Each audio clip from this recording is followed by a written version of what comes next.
Welcome back to Collaboration Conversations. I'm your host, Regina Partain Bergman, CEO and founder of Bridgeport Strategy. I am excited today to bring you our latest guest co-host and the panelists that he has brought to us.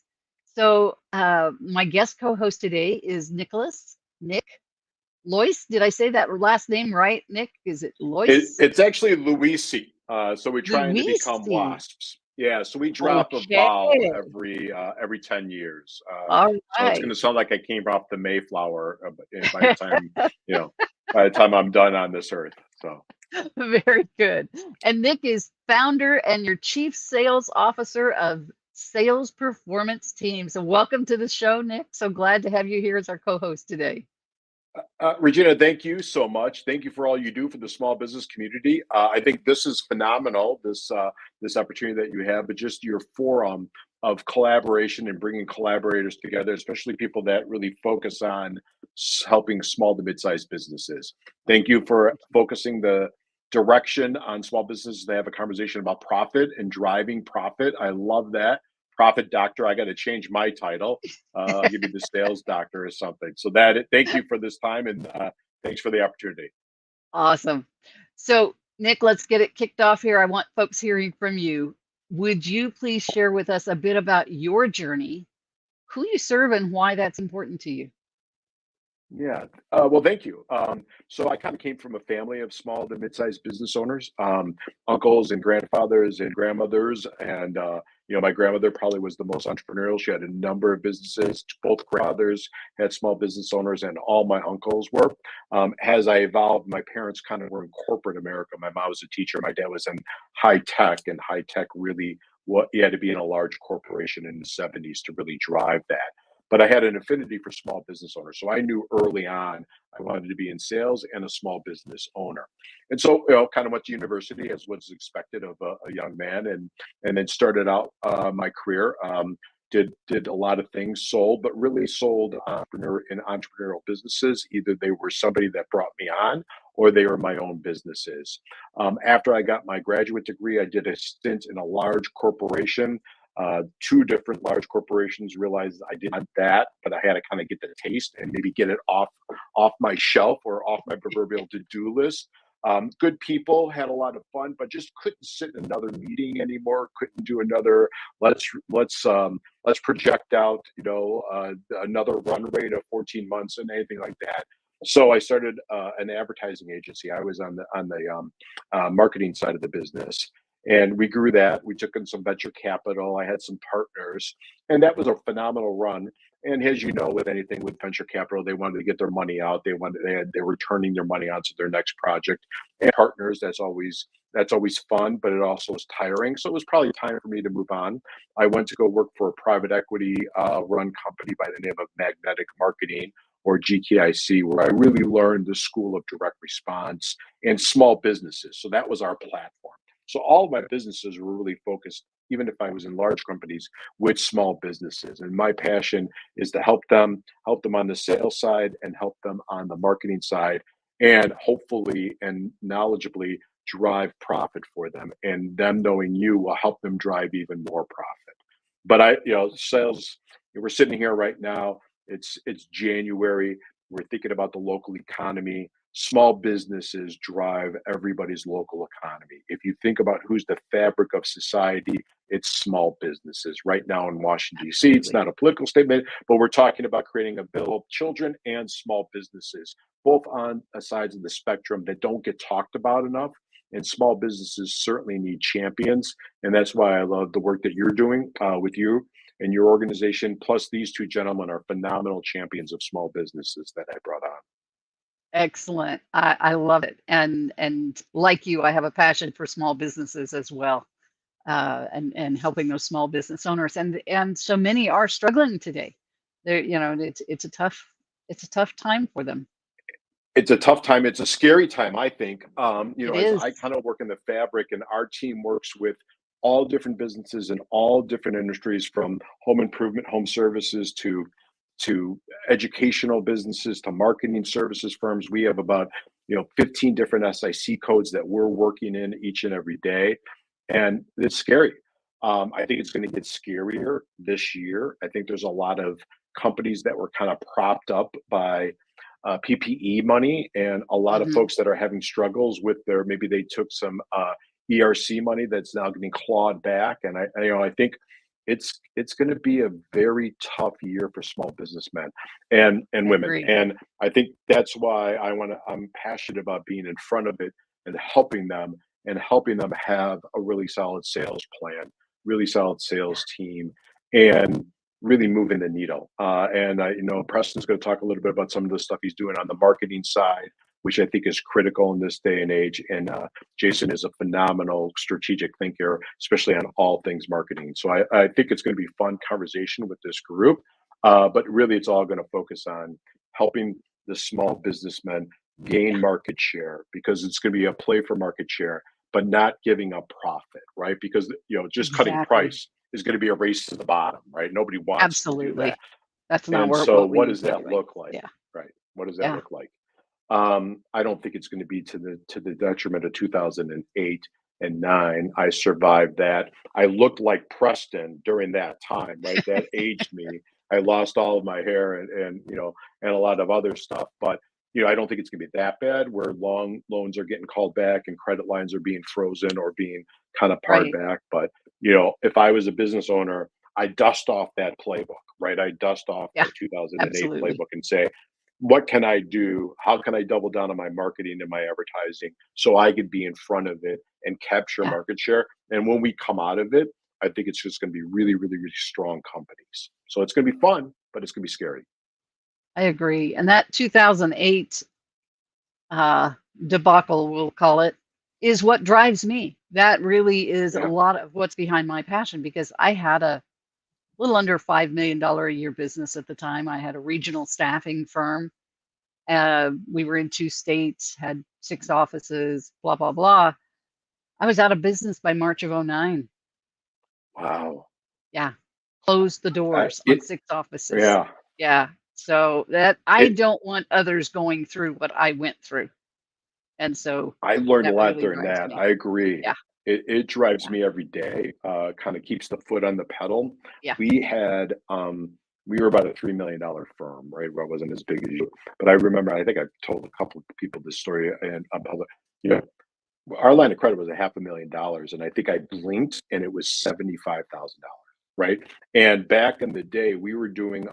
I saw Preston almost throw up, but we were doing direct mail for companies. And Yeah. back in those days, you had to write a check to the post office, right? And it wasn't like Right. you could put it on a credit card like you could now. Yeah. And so I needed that because advertising agencies would hire us to do the back end, direct mail.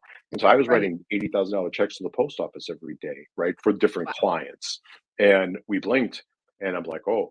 And I remember Chase Bank on Chase Bank deposits would sit and funds would be frozen for 14 days, if not 21 days, right? And Wow. now you get your money overnight. And so it was, I don't know how we got there. We shouldn't get there. Let's talk about positive things and growth We're and here to help loveliness and change that. unicorns. Yeah, Yeah. but keep Yeah. your We I don't want guess those anybody else going through that. yeah, lessons learned from us, right? Don't go Exactly. through that. If you were in Yeah. business, think about what you did to Yeah. fight through that. And I think you got to dust the playbook. I think you have to dust off the playbook. I agree. And I have some really smart clients, and we talk, and they're okay with talking about risk, right? And Right. they do assessment planning and they do risk planning all the time in their C-level.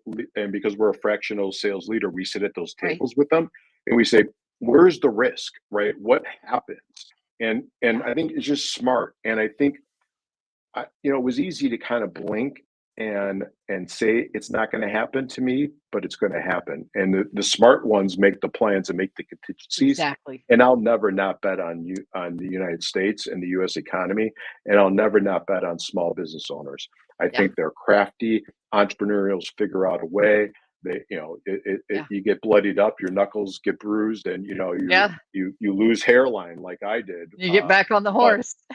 you get back on the horse and you just figure it out and you just figure Yeah. it out. And Absolutely. so that's the key. Yeah. Well, Nick, I am excited to hear more from you today and to Thank get you. to know you even better. And it's interesting how similar our paths are there. Um, but I want to thank you for bringing this wonderful panel to us today. And would you please introduce them and have them share a bit of their journey and who they serve and why? Absolutely. So I'm going to go with Preston first, just because one is I teased him, and two is he's in my eyesight first. And Preston Bates is a phenomenal entrepreneur and passionate about small business owners. Also, he runs a firm that's Get Red Social, and it's really a social media firm, but really specifically focusing on what I think is the most important thing going on in marketing right now, which is short form video. And if you, as a business owner, aren't thinking about short form video and using that as part of your marketing mix and using that as kind of your acquisition or your top of the funnel, then you're missing out. You're missing out because I have been on phone call after phone call or podcast after podcast with different business owners, and to a T, and I challenge them on it. They've said their best form of leads lately has been TikTok. And these aren't businesses that you are like TikTok influencer, Right, come buy my product. These are right. Butcher Baker candlestick maker, professional service firms are saying that I'm Yeah, winning deals because of it. And so I thought bringing Preston on for this and talking about the work that he's doing in video, short form videos, use I that love it. and creating assets, right? Which is a marketing asset. And Yes. has the work you do, you're all about assets, right? And building up Yeah, assets. So let's let him absolutely. talk, and he'll do a much better job. And he's a great champion for small businesses. Well, I mean, someone's got to pick up the weight after Nick there just went on and on. You guys are gassing on about 2008. Now, I was graduating college at that point, and I was an economics student. I went on to graduate school in economics, and I remember my professors saying, "We don't know what's happening. This shouldn't be happening, and we don't know why. And the modern theories can't explain it." Of course, we found out there was just a lot of bad debt that was just aggregated, and derivatives were written against it, and so I think there is a point to the small business owner listening to this that eventually the economy reaps what it sows, and paying people to stay home for years and not to work and PPE and that's not how you create an economy. You create and then there's an economy, right? So segueing into how do you secure your business? How do you position your business in 2024 to be able to thrive? Well, here's something else that needs to be added to the discussion. And Nick and Jason and Regina, I'd like to hear your all's take on this as well. This is an election year, and I worked for 11 years in conservative and libertarian politics, and some at the highest level, Ron Paul's presidential campaign. And the bottom line is there's going to be a ton of political media circulating the internet, the mailboxes, the televisions, the radios, drowning out almost every other message. And so it's not enough in 2024 to basically be kind of threading the needle on where the economy is going. The question really is, how are you going to capture attention in 2024? How are you going to stand out in 2024? How are you going to make sure that you build assets and systems that work for you while you sleep, while you're competing against the cacophony of a 2020 rematch? Because that's going to be a challenging environment, don't you guys think? Yeah, I do. 100%. I'm actually having that conversation with every client and prospect of saying, if your media strategy isn't taking that into place, thinking about that, if your lead generation strategy is dependent on social, right, and Facebook and that, and I think it's going to be expensive, and it's going to be tough to break through the clutter. And they talk about the same, and you know this, Preston, but they talk about it the same way we do. They're like, what do we have to spend to get a vote, right? What do we have to spend? Right. Nowadays, they say, what do we have to spend to get that vote to the voting booth, right? So that's a different cost. But they're marketers, and they are going to buy the media, and they're going to buy all the media. And if you're dependent and driving leads just on Facebook, you better be thinking of plan B, C, and D right now, right? Yeah. And if you are in direct mail, the mailbox is going to be filled with postcards, oversized postcards, Yep. small postcards, and every phone is going to be ringing, and every phone is going to have robodialers and sly messages, right? The ringless voicemail as we get closer and closer and closer. Yeah. So And they're you're gonna sliding your into your team is. text messages already. Yeah, yeah, right. I mean, I get one a day, and and I Yeah, like watching them because I think you learn from that. But right. let's talk a little bit about what you're seeing on the, let's call it, the short form video, and kind of creating those assets of content and breaking that content up so you're using it across the YouTubes, the TikToks, the Reels, and the 50 other places that I don't even know about that you do. 100%, Nick. Great point. And like, if you're selling anything high ticket, then this strategy could be for you, because there's a new and superior funnel that's taking the world by storm right now. And I call it the short funnel. And it's not content marketing. It's not social media in the traditional sense. It's not a cold traffic strategy. And it doesn't require complex challenges or funnels or softwares or expensive web design, nor is it really complex. Now, I call it the short funnel because it's powered by what I call micro ads, and it's driving a new flood of viewers, leads, and buyers for some of the top entrepreneurs online right now. Now, why does it work better? Well, the key is that the algorithms are prioritizing short form content, giving as much as 90% of the views on your short form content from people who don't follow you. Why? Well, because short form content is different from any other type of content that you've heard of or you tried. Now, why does it work better? Well, short form is the new wave. So there's a window right now where you can get a supersized return before all your competitors hop on the bandwagon. And why is that? Well, because of TikTok, as you mentioned, incredible success, platforms like Instagram and YouTube, even LinkedIn. A lot of people don't even know you can post videos or shorts on LinkedIn, but they're all prioritizing short form like crazy. And the best news is, Nick, if anyone's listening to this, you can install and launch this new funnel, the short funnel, in minutes just using your smartphone. So it drives, not only does it drive a flood of qualified leads who buy, but it also builds your name and your authority and your leadership, not just getting you followers, but fans, not just getting attention, but driving sales, getting you invited on podcasts, speaking on stages, joint venture partners, cementing you as the leader in your niche. So it's powerful because of the micro ad strategy. Cold people become warm, warm people become ready to buy. Your followers become fans who value your authority, expertise, people who know, like, and trust you. It accelerates the critical know, like, trust factor that's crucial in sales.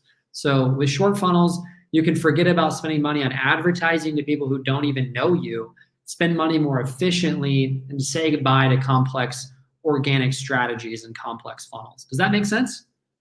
Sounds exciting. 100%. It is. It's just intriguing. The work that your team is doing is just phenomenal. The Yeah, success that you're having for your absolutely. clients is great. Well, how many touches nowadays is it taking, right? It used to be 5 touches, 7 touches. I think it's getting elongated. Now, how many touches are people going to, or how many hours or minutes of consumption or content do people have to do before they're ready to buy?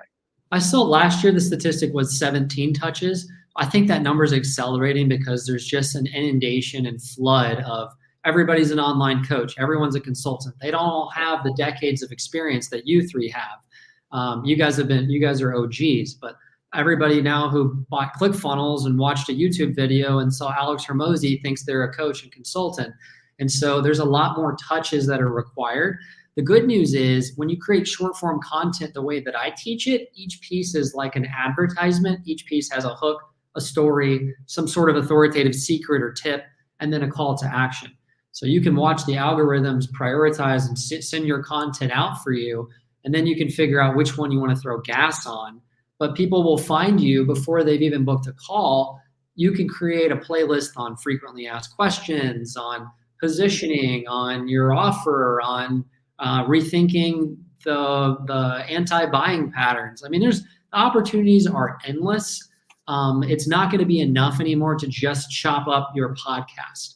That's what Gary Vee and Grant Cardone and even Alex Hormozy have done before. That's just not going to work. Each piece of content itself should be a complete bite. Should have a beginning, a middle, and an end.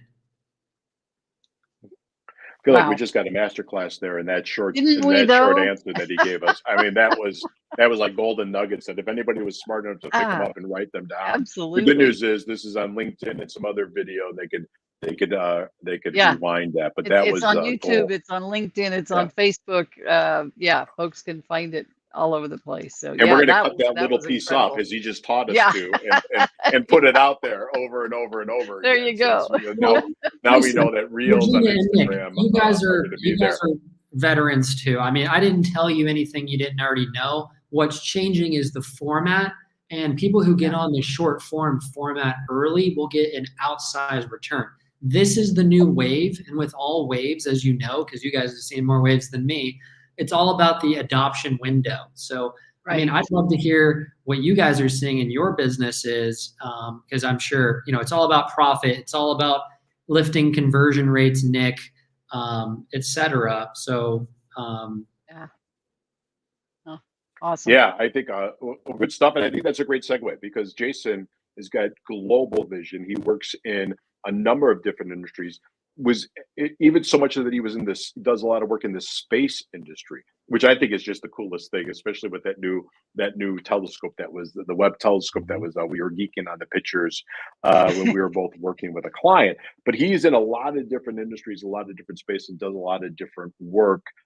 So Jason, tell the world a little bit about what you do and all that. And you're an OG too. I've never been referred to as an OG, and Preston kind of looped us all in and the OG space. Yeah. So thanks, Nick and Regina, for the chance to talk to small business owners through your show.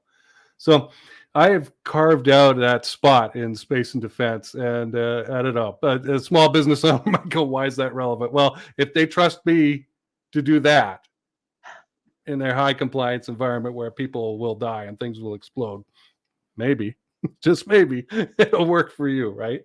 I also do a lot of work with marketing agencies. I really love the marketing field and agency businesses.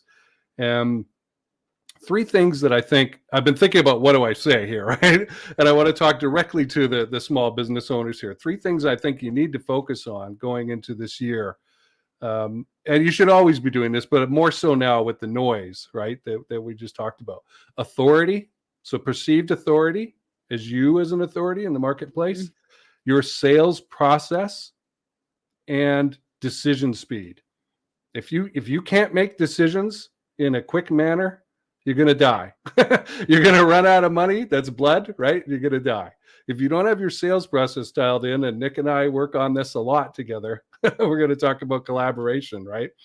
And I need it. I need it too, right? It's not like I'm exempt of any of these things, right? Then you're not going to know what's happening and how to move people through that sales process and get them to yes. And if you don't have the authority, go to my website, jasongannigan.com. It is an authority website. I worked for a year with an agency that was all about authority, and I learned everything from them and applied it to myself, right? And it's all about, hey, you should listen to me because. And so adopting all three of these things, okay, authority, sales process, and decision speed, to your small business, I think that's what's going to help you stay alive. That is awesome. Very good. You guys are both great collaborators, right? You collect people, and I don't mean that in a bad way. You just kind of, in the old days, we would call that the Rolodex, and Preston's got to look that up in Wikipedia to know what that term means, right? But you guys are just great collectors in collaboration. And so I guess let's start, we'll start with Jason, and then we'll go to Preston. What do you look for in a collaboration partner? And two is, how do you get business owners over that hump where they should be thinking about, how do I collaborate more, and who should I be collaborating with? Right. So I'm always interested in long-term vision. And there's a couple pieces of that. One is technical help, right? Can they help me increase in capability? Now, I got punched in the face in the space and defense field creating capabilities for 3 years and then finding out that I couldn't get customers for them. So creating capabilities alone does not create a business. I've got all these space lawyers that I'm lined up to work with. I got a guy who can formulate rocket fuel, right? That doesn't mean I have a business. It's a cool thing, right? There's an astrophysicist who I'm connected with. I host a space and defense show also about the challenges of scaling called the Cold Star Project, like Burr, my company name. And that astrophysicist, Jonathan McDowell, he's a Harvard Smithsonian guy. I asked him, how do you guys choose? You mentioned the James Webb Telescope. How do you choose where that thing gets pointed, the missions, right? And he explained it. So look at the deep level of knowledge, right? Industry specific knowledge that I'm able to uncover. And I think that's an area where I'm an industry leader, especially in space, is relationship development. And I'll have people who will tell you nobody does it the way that I do. And so collecting people like that is really important. So technical capability and then industry knowledge. And I feel like I'm a super connector. I do a lot of deliberate networking. And this doesn't mean that you have to do something tremendous for another person to get them to remember you. I think it's like one easy small thing a year that you do for somebody else is enough to make them go, yeah, that Regina, she's a nice lady. You know, she helped me out and I'm going to do something, you know, in return. And so out of that, out of the collaborations, which can happen, like there's a book I've been working on for years with a professor in Northumbria, which is in the UK. And he has access to a legit publisher, right? So this is not Amazon publishing, which most of my books are through, right? But an actual publisher, which again adds to that authority level, right? I don't have access to that, but he does. And so by collaborating with him, now I can get access to that authority piece. I've got great knowledge to share, but not if I don't join with that capability, right, that he's bringing to the table, I don't have anything. And so I'll finish up with this. Trust is speed, right? We've got this guy, Mahan Khalsa. Let's get real or let's not play, right? I went and I bought this. It's the old 2000 era, narrated by Mahan himself, CDs, right? Not the newer version, right? Pay $35 for it from Australia when I remembered about it. Right? And it's great. Trust is speed, and it just helps you with that decision speed that I was talking about, marshaling of resources, bringing skills to the table. One guy described it, lining up your banners like in Game of Thrones with the different armies, if that helps. I think that collaboration is incredibly important. You know, in the space field, we have a talent shortage. In 2000, nobody had any money. All the founders of the commercial space startups were going through the sofa cushions looking for loose change, right? Now they have some funding. The venture capitalists have funded them a little bit. They don't, even though they have the money to hire the talent, the engineers and that, it's not available. So they must collaborate now. I just did an episode at the end of the year with a Navy commander and defense contractor named Tim Anderson, where we talked all about this, about collaboration in new space and how vital it is. So I can't say enough about collaboration. Love that. How about you, Preston?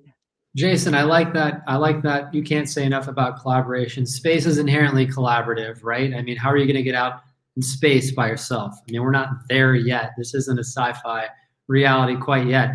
But business is a team sport, and contacts lead to contracts. So it's about collaborating. Each one of us is a specialist. And so to the business owner out there, I mean, I know you're a specialist in whatever it is that you do, but you're going to have to walk the bridge of trust to work with somebody else to get to where you need to go. And sometimes that means understanding your own limitations, what you're not good at, and trying to build expertise and partnership around what's required between what you're not good at and what the job needs to get done. And for a lot of entrepreneurs, a lot of that is marketing and sales. And so, Nick, I know you know that, and Regina too, or staffing. I mean, a lot of entrepreneurs think that they're good at making good gut calls on people, but the numbers just don't bear that out, right? True. Or, a lot of entrepreneurs think they know how to get clients, or think that one channel's performing, or think they probably are the best at sales, but they're not the best at training salespeople. They're not the best at managing the sales process. They're not the best at creating short form ads or a strategy, or figuring out the space consulting package they need, right? And so if you're an entrepreneur, you're going to have to just reconcile that your limitations and competencies end probably before what's required to get to where you need to go. You're going to have to collaborate. and it's okay, right? It's not, I mean, none of us know everything or have all the resources, but there's somebody out there who does know what you don't, and or has those resources to bring to the table. Nick, I can see You your know, wheels it's turning. oh, they're always turning, right? I can Some see for that. evil and some for good. And if I think about the entrepreneurs that I work with, and I'm curious on what you guys see, and you too, Regina, those that think collaboration first, those that say, I need to go out and acquire the talent, even if it's just for a fraction, right? Or if it's for a short period of time or whatever that is. I think those that do that, if I go back and think through, have the best businesses. They are okay with saying, I don't know this, let me go get those. Exactly. I think those that want to control everything never get above the million mark, right? Never really Yeah. grow it, and probably don't even have a business. They just have a book of business that pays Right. them a good lifestyle, right? Yeah. And then when they go to exit or they go to sell, and they're working with a consultant like you or advisor like you and your team, they're flabbergasted when you say there's really no value here. I Yeah. can't go out to the marketplace and sell this. And Right. so I'm curious if you guys see that. I think about myself and the entrepreneurs that I work with over the course of my career. And if I think about even my client base, those that think that way go fastest and furthest and are the most profitable. Do you guys think that? Do you see that also? Preston, you're on mic, so go ahead. You go first. I think that's true. I think people who lean into collaborate, who want to buy speed, who want to buy expertise, and are willing to trade time, money, or more or less trading money, or even a piece of the business. I mean, I have a background in the startup space. Lived in the Bay Area for a while. Went through a couple venture capital programs and trainings. I mean, it's like, would you rather own the small piece of a minuscule pie or a slice of a giant pie? I mean, it's just, you're just going to have to make trade-offs. And you're right. One man show is not a business. It's a dancing bear, and you can't sell that business. I mean, you can sell systems, you can sell recurring revenue, but the entrepreneur is going to have to find his lane and know what he can drive, and then really build a team of experts around him. Jason, what do you think?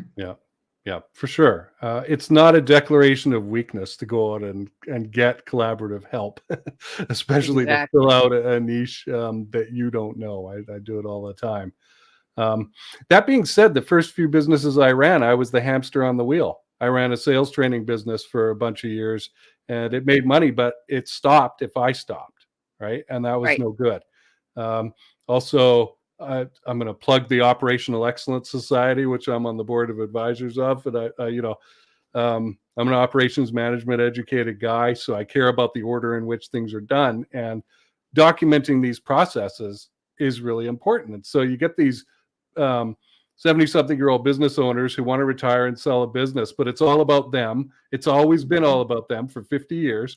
And they go to a broker and try and sell it. It's like, sorry, like you were saying, Preston, that you don't have anything, right?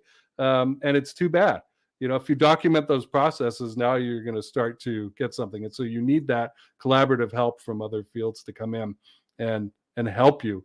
And I put that out of those three categories. Authority, right? That's that this is something, right? And then obviously you're documenting your sales process. So. It's so important. That's where I step in, is helping those folks who have not built the business they thought they built. They go to that broker, and the brokers turn away 95% of the calls that they get. 95%. I'm on a mission to change that, to turn that around.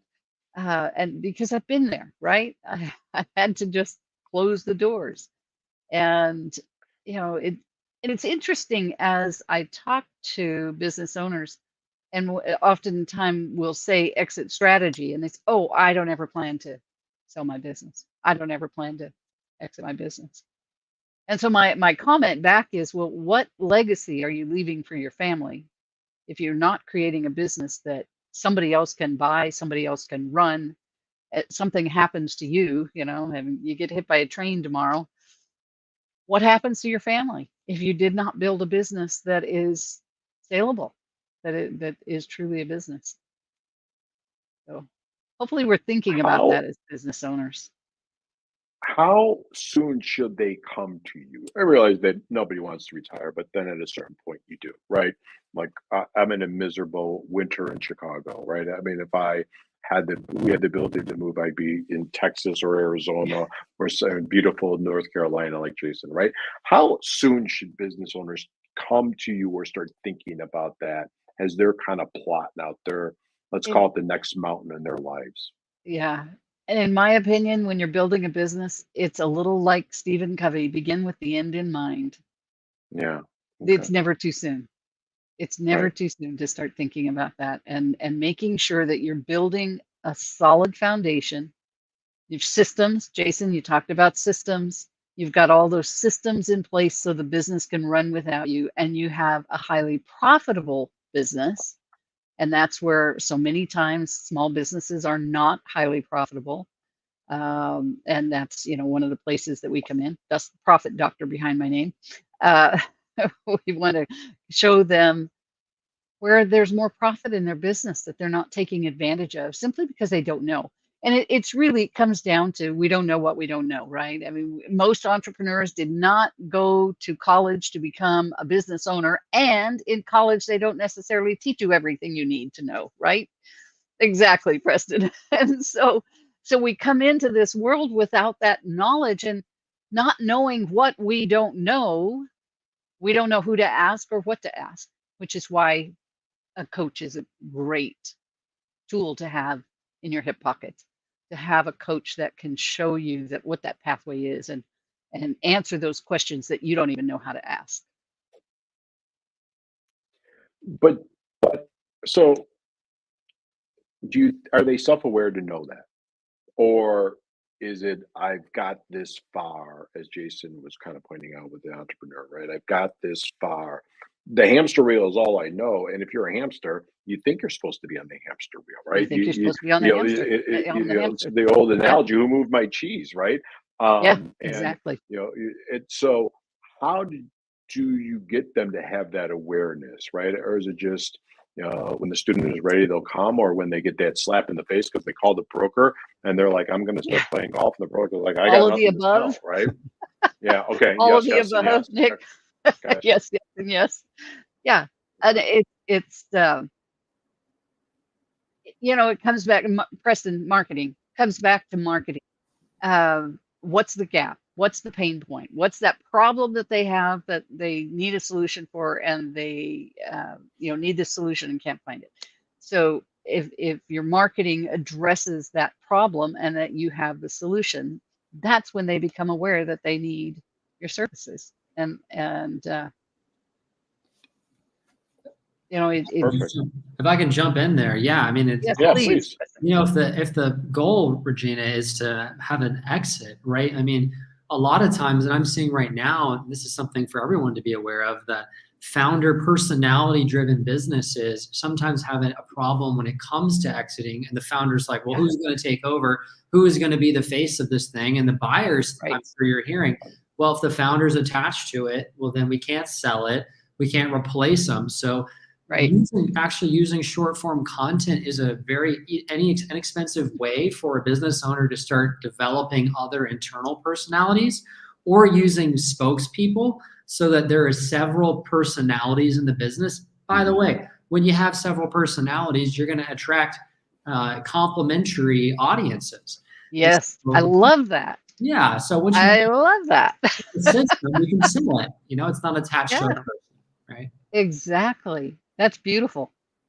Because that's one of the big problems is that the owner is the company, Mhm. and you can't sell yourself.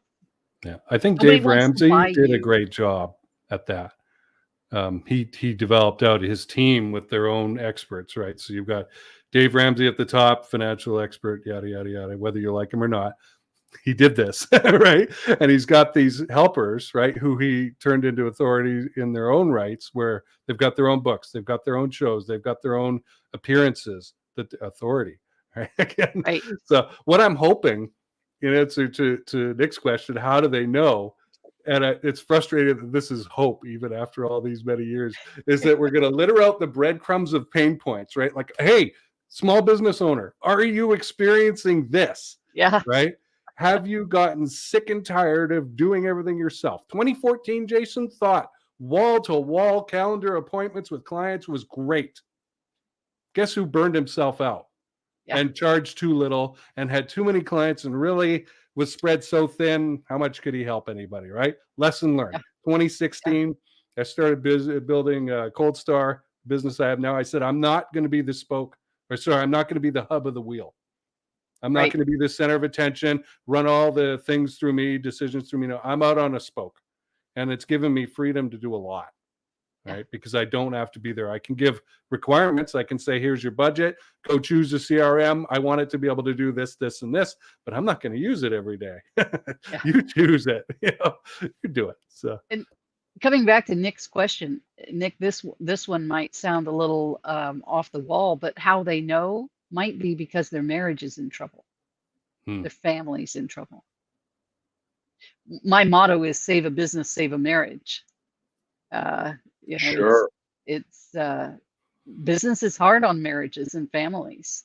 And we want to create that positive family legacy. But if our business is struggling, that stress is felt in the home and can cause problems there.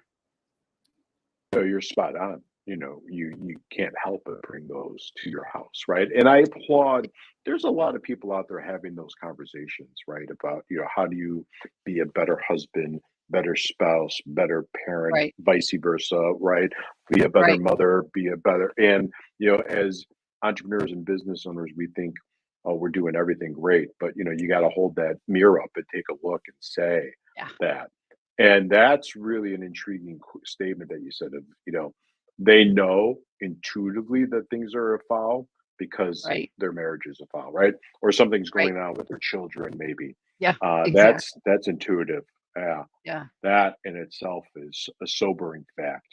And if you think about, most business failures, really, probably the if you would track them, the divorce probably happened maybe a couple steps before, right, or something.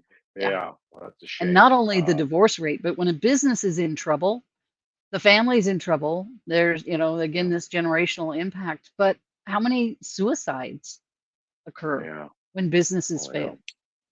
If we're in the business of helping people. We truly are. It's not just about the business. It's that all over help, right? It's that all aspects of life are impacted by helping these small business owners.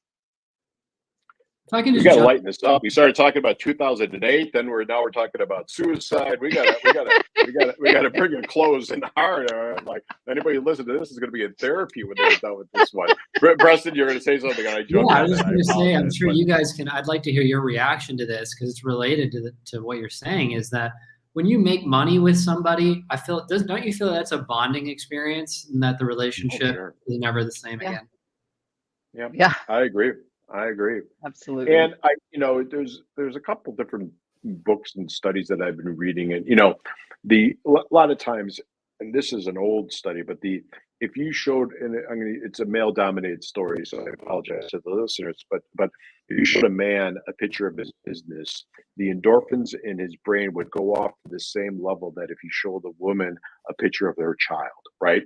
And it's just they build their complete worth around because of around this that. business. And then when that goes, right, or it isn't what you think it is, it's built on it's built on a faulty foundation. Now, what does that say about me, right? What does that say about me as a man, as a person, as a whole person? I was blessed to, like, one of my first sales jobs was in the financial services world, and we had a general agent, and he always talked about, you got to be a complete person, right? And so that kind of instilled in me the entire time. Now, did I listen to that 24/7? No. Was I a complete acolyte of his prophecy? No, never. But it is what it is. So let's do rapid fire, right, to kind of close this out, if that's okay. Yeah, that sounds great. So I'll talk, and then you guys can think about this, right? So I'm going to ask, real rapid fire. If you were an entrepreneur today, small business owner today, what are the 3 things you would do, or 2 things you would do, right, in your sphere of excellence? And then how can people know more about you and reach out to you and just learn more about all that you're doing? Does that sound fair, And Nick, Regina, if I ask that you sounds that? great. And while everybody's answering that, I'm going to pop your contact information into the comments so that our audience can see your contact information, but please give it audibly as well. Yeah, Perfect. go for it, Nick. All right, Preston, give rapid fire 3 things that a small business owner could do to really set their marketing ablaze. I think don't be boring, grab attention, and then have a system to convert attention to appointments. Okay. And how would you go about doing that? How would people work with you if they needed you to do that for them? Well, look, I believe in education-based marketing, so I'd like to just teach you this new way of converting attention into dollars and just have a conversation with you, show you how the short funnels works, tell you about whether I think it's right or not for you. And if it is, great, I can happy to help you, happy to work with you. If not, that's okay too. Maybe I can refer you to somebody who can help you. And you can go to getradsocial.com to book an appointment.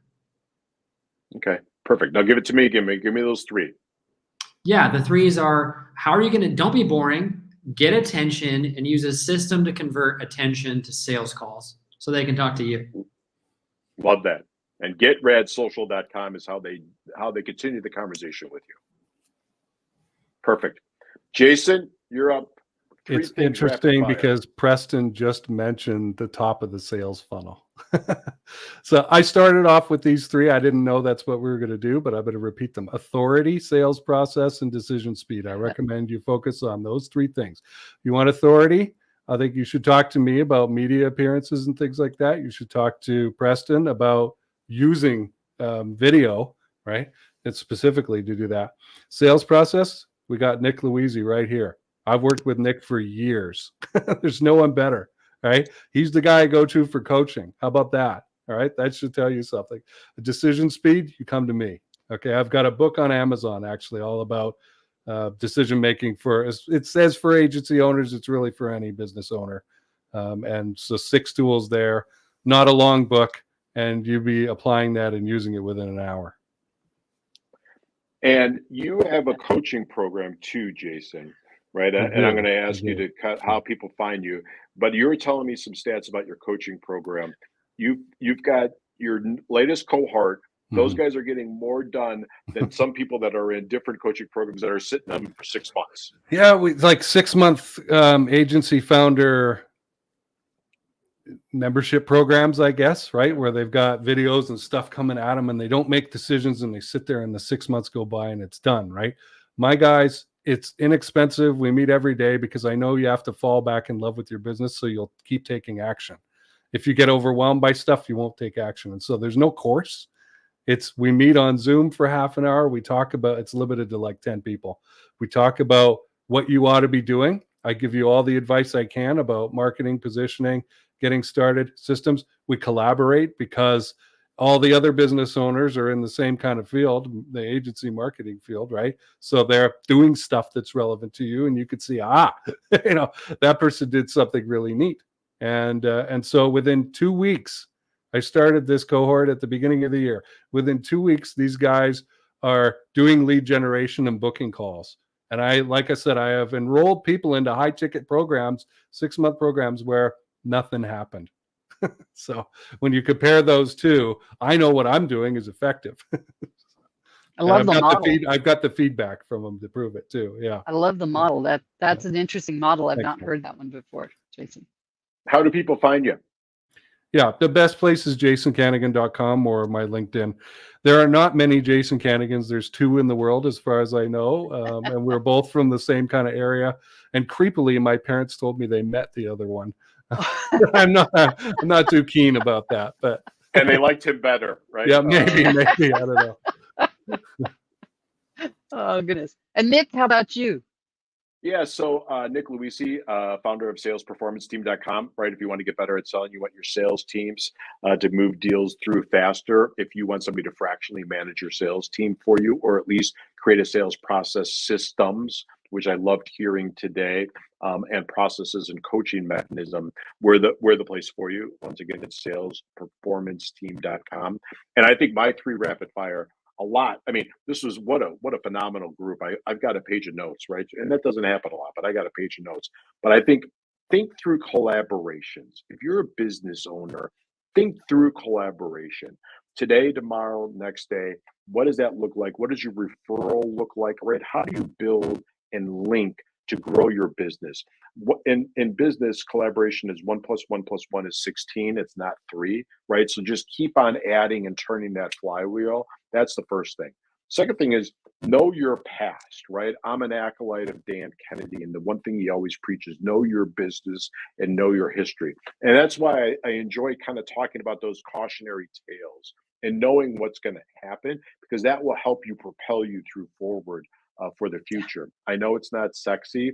I know it's not fun, but sometimes in business, you got to know your past and know the history of your industry and everything like that. And that will move you forward. And have if I heard this from Regina and I took it to the bank and I underlined it 15 times, have a process for everything, have a systems for everything, and start on day one. If you're a business owner starting out today, everything should be SOP'd out, right? I mean, there's great chat GPT that could probably even help you with that and just really make them your own. But if you've been in business for 25 years, I don't want you to get to year 30 and not have anything to sell. So start making systems and processes and connect with Regina and her team to really say, how do I drive some profit? And, if you have a spouse, buy her some flowers and thank her for the journey that she's allowed you to be Yeah, on. If you are absolutely. a business owner, so do that Yeah, tomorrow or do that today. yeah. So Male or thank you, female, Regina. whichever Yeah, business male or owner you female, either are, way. Well, we buy both like those flowers. flowers for your I got spouse.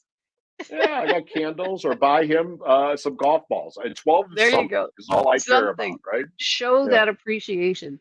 Yeah, and when